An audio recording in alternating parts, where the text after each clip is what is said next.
জয় শ্রীরাম ধ্বনি দিয়ে মালদা শহরের ফুলবাড়ি তারামাতা ঠাকুর বাড়িতে হনুমানজির মূর্তি উদ্বোধন করলেন বিজেপির বিধানসভা বিরোধী দলনেতা শুভেন্দু অধিকারী। সঙ্গে ছিলেন ইংরেজবাজার পৌরসভার বিজেপির বিরোধী দলনেতা অম্লান ভাদুরী, ইংরেজবাজারের বিজেপি বিধায়ক শ্রীরূপা মিত্র চৌধুরী সহ জেলার একাধিক বিজেপি নেতা নেত্রী। ওই মঞ্চ থেকে কি বললেন তিনি শোনাবো আপনাদের। চলতে থাকলে আপনি সংখ্যালঘু হবেন।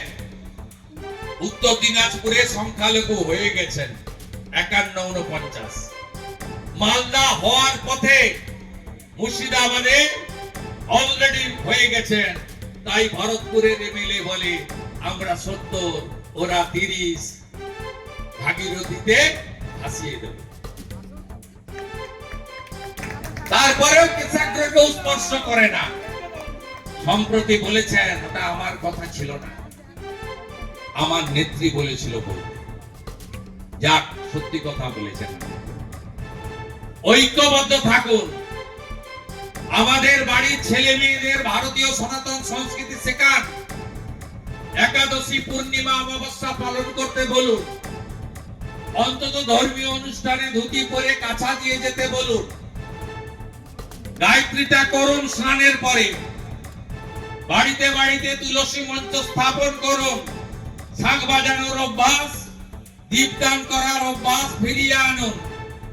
মোবাইল ফোনেও ইউটিউবে গেলে গীতা পাওয়া যায়। অবসর সময়ে একটু গীতাটা দেখুন। এই জাগরণের দরকার রয়েছে। 2023 সনাতনী সাংস্কৃতিক পরিষদের পক্ষ থেকে 1 লক্ষ লোকের গীতা পাঠ হয়েছিল ব্রিগেড প্যারেড ময়দানে। গত বছর হয়েছিল শিলিগুড়িতে। আগামী রবিবার সকাল 9টা কলকাতার ব্রিগেড প্যারেড গ্রাউন্ড 5 লক্ষ হিন্দু একসঙ্গে গীতা পাঠ করবে।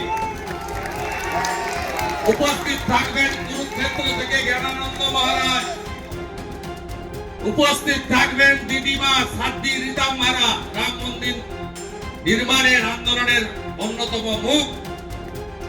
উপস্থিত থাকবেন পূজ্যপাদ রামদেব মহারাজ, উপস্থিত থাকবেন ধীরেন্দ্র শাস্ত্রী বাগেশ্বর ধাম। যতজন পারবেন যাবেন, যারা যেতে পারবেন না টিভিতে, মোবাইলে গীতা পাঠ করবেন। হিন্দু তাকত দেখান, হিন্দু শক্তি দেখান, হিন্দু ঐক্যবদ্ধতা দেখান, হিন্দু জাগরিত হন। এই বাংলা কে দিয়েছে? শ্যামাপ্রসাদ মুখার্জি, স্বামী প্রণবানন্দ। মোহাম্মদ আলী জিন্না চেয়েছিলেন পশ্চিমবঙ্গকে পাকিস্তানে নিয়ে যেতে, আজকে দিয়েছেন ডক্টর শ্যামাপ্রসাদ মুখার্জি, স্বামী প্রণবানন্দ। এই রাজ্যকে বাঁচানো মানে ভারতবর্ষকে শক্তিশালী করা। পশ্চিমবঙ্গ বিকশিত হলেই 2047-এ ভারতবর্ষ বিকশিত হবে। আমাদের ভিডিও ভালো লাগলে লাইক ও শেয়ার করুন। কমেন্ট সেকশনে আপনাদের মতামত জানান। আরও ভিডিও পেতে আমাদের চ্যানেলটিকে সাবস্ক্রাইব করুন এবং প্রতি মুহূর্তে খবরের আপডেট পেতে প্রেস করুন বেল আইকন।